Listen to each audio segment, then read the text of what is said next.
మళ్ళీ ట్రేడ్ మనం ఎంటర్ అయ్యాం. సో మార్కెట్ అయితే నెగిటివ్లో నడుస్తున్నది. మనకేమో అప్ ట్రెండ్ గుంజుతుంది, సో సెకండ్ ట్రేడ్ ఇది కూడా స్టాప్ లాస్ కొట్టిందంటే ఇంక ఈ రోజుతోటి ట్రేడ్ క్లోజ్. లేదు ఇది వచ్చిందనుకోండి, మనం రెగ్యులర్గా తీసుకునే 40 పాయింట్స్ తీసుకోవడానికి ట్రై చేద్దాం. నిన్న రూల్గా 100 తీసుకోవాలా, ఎందుకంటే నిన్న ట్రేడ్ మన సైడ్ ఉన్నది కాబట్టి ఈరోజు మనకు ఆపోజిట్ ఉన్నది. సో మన లాస్ రికవర్ అయ్యి 20 పాయింట్స్ వస్తే కూడా గ్రేటే. చూద్దాం ఆ 20 పాయింట్స్ అంటే మనం క్యాప్చర్ చేయగలుగుతాం లేదో.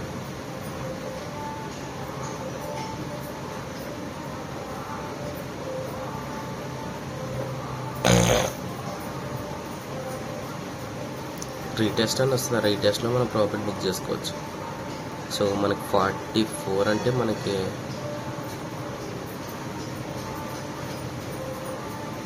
60 టచ్ అయ్యేంత సీన్ ఉందా, లేదు 50 టచ్ అయ్యే సీన్ ఉన్నట్టుంది.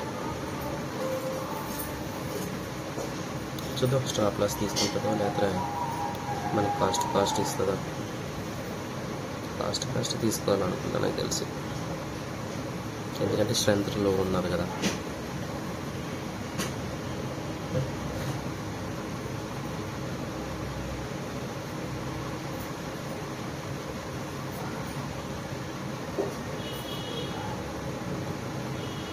మన అదృష్టం బాడీ ఒక స్పైక్ మంచిగా 23,500 కొడితే భలే మజా వస్తుంది కదా.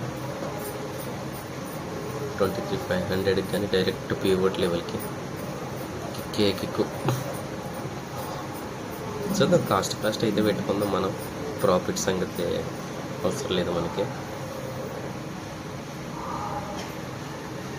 కాస్ట్ అంటే ఏ విధంగా పెడతామంటే, ఇప్పుడు ఫస్ట్ మనము తీసుకున్నది ఇక్కడ ఆల్మోస్ట్ 270 దగ్గర తీసుకున్నాం మనం, రైట్. 270 కింద అంటే 250 వరకు ఇప్పుడు మార్కెట్ వెళ్ళే అవకాశం ఉంది. సో మళ్ళీ మనం రీఎంట్రీ ఎక్కడ 220 కాడ తీసుకున్నాం. సో మనం ఇప్పుడు స్టాప్ లాస్ వచ్చేసి ఇది 20 పాయింట్స్ పైకి వెళ్తే 220 దగ్గర మన స్టాప్ లాస్ అయితే ఫస్ట్ స్టాప్ లాస్ మాత్రమే ఉంటుంది. నెక్స్ట్ ఎప్పుడైతే మూమెంట్ 40కి వెళ్ళిందో మనం వెయిట్ చేద్దాం. వెయిట్ చేసి ఎప్పుడైతే మనకి స్పైక్ మంచిది వచ్చిందనుకోండి, 60-100 పాయింట్స్ ఇలా ఏమైనా దొరికితే బుక్ చేద్దాం, లేదంటే ఓ 20 పాయింట్స్ లాక్ చేసుకుందాం. అట్లా స్టెప్ బై స్టెప్ వెళ్తే మనకి ప్రాఫిట్ ఎక్కువ వచ్చే అవకాశం ఉంటుంది. నిన్న రోజులు నేను చేసే మిస్టేక్ అలాగే ఉంటుండే. ప్రాఫిట్ నిన్న చూడండి, అంతెందుకు నిన్న కూడా సేమ్ మనం 30 పాయింట్స్ బుక్ చేసినాం, కానీ నాకు 100 పాయింట్స్ ఇచ్చింది, మిస్టేక్. ఈరోజు రాంగ్ సైడ్ ట్రేడ్ చేస్తున్నాం, ప్రాఫిట్ కోసం వెయిట్ చేస్తున్నాం, అదేమి ఇస్తలేదు, స్టాప్ లాస్ ఇవ్వాల్సి వస్తుంది అంతే. సో ఈరోజు మనం ఆల్రెడీ ట్రెండ్కి ఆపోజిట్ ఉంటున్నాం, రాంగ్ ట్రేడ్ చేస్తున్నాం కాబట్టి మనం కాస్ట్ తీసుకోవడానికి ట్రై చేయాలి. లేదు అనుకోండి మళ్ళీ ఉల్టా మైనస్కి వెళ్ళిపోతాం.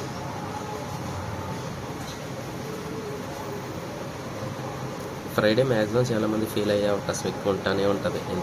ఎందుకంటే అది వన్ సైడ్ వెళ్ళినా మనం ఎంట్రీ తీసుకోలేము, లేదో సైడ్ వేస్ టు అటు ఇటు కొడుతుంది, అప్పుడు తీసుకోలేము. ఫ్రైడే మ్యాక్సిమం అందరూ ఫెయిల్ అవుతుంటారు. కొంతమంది సెంటిమెంట్ ఏంటంటే ఫ్రైడే నాడు లూజ్ అవ్వకుంటుంటే బాగుంటుంది అనే ఫీలింగ్ చాలామందికి ఉంటుంది. ఎందుకంటే సాటర్డే సండే కూడా ఎంజాయ్ చేయాలి కదా, ఇదే మూడ్లో అంటే బాగోదు.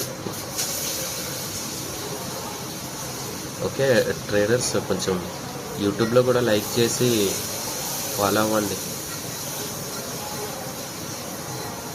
డైరెక్ట్ లైవ్ పెట్టకూడదు కదా, ఎందుకంటే సెబీ రూల్స్ అవన్నీ ఉన్నాయి కాబట్టి, లేకపోతే లైవ్ ట్రై చేసేవాళ్ళమే.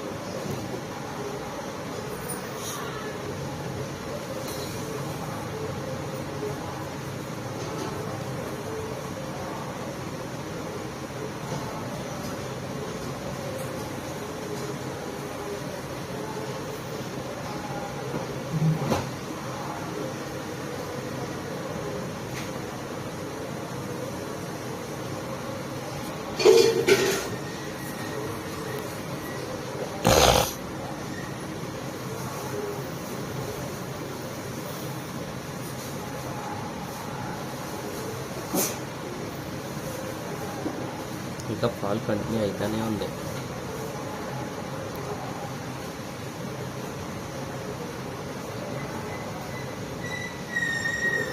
చూద్దాం. పొద్దున అయితే చిన్న బుల్లిష్ మూమెంట్ అయితే చిన్న చూపించింది. చూద్దాం మనకి ఇస్తుండొచ్చు ఇక్కడ నుంచి.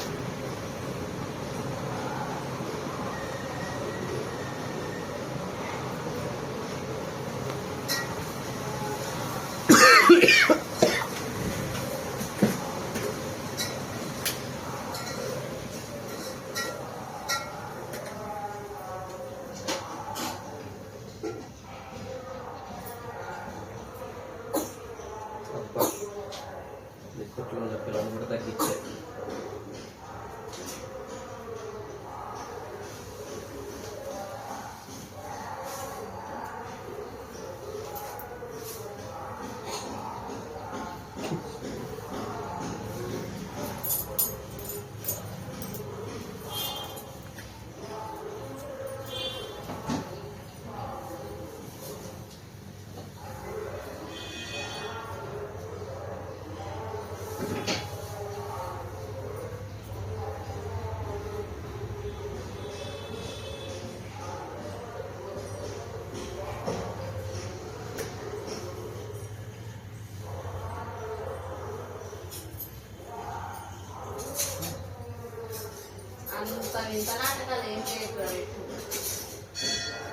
వారి ఇది ఆపుతుందా?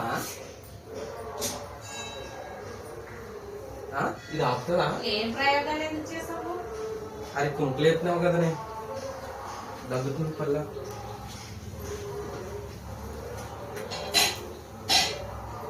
అమ్మా నువ్వే చేసి నువ్వే కోపం పడతావంటే నాకు అర్థం కాదు.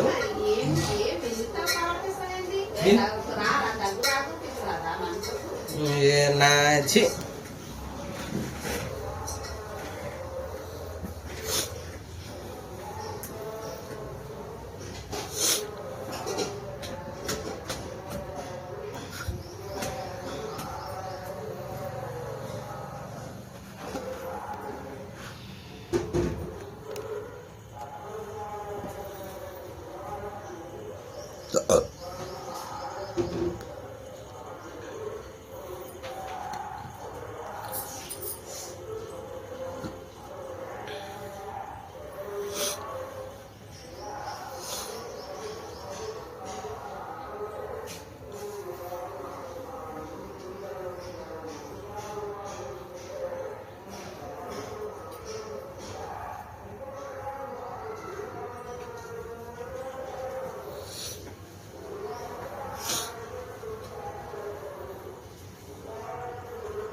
ఇది ఈ పొజిషన్ నిన్న 3000 ప్రాఫిట్ ఉండే, పొద్దున్న 1500 ప్రాఫిట్ ఉండే, ఇప్పుడు 3000 లాస్కి వచ్చింది. రూల్గా దీన్ని ఎగ్జిట్ చేయాలా, బట్ చూద్దాం ఇది ఎంత లాస్ వస్తుంది.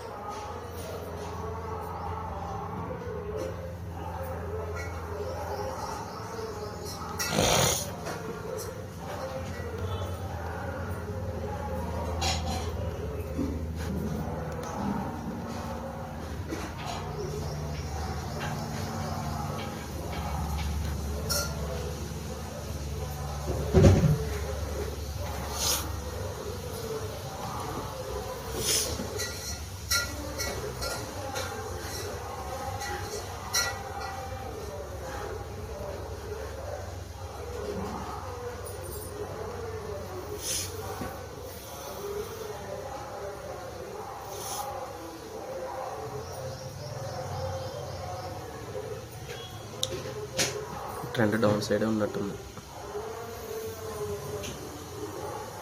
ఇక్కడ వరకు. ఎస్ మనకి గ్రీన్ లైన్ కనపడుతుంది కదా 240, అక్కడ వరకు ఉండే అవకాశం ఉన్నది డౌన్ ట్రెండ్. ఇంకా ప్రీమియమ్స్లో అయితే ఇక్కడ చూపిస్తుంది కానీ డౌట్. ప్రీమియమ్స్ని ఎప్పుడు నమ్మకూడదు, మనం కొంచెం బ్లైండ్గా ఎంటర్ అవుతున్నాం, అది మిస్టేక్.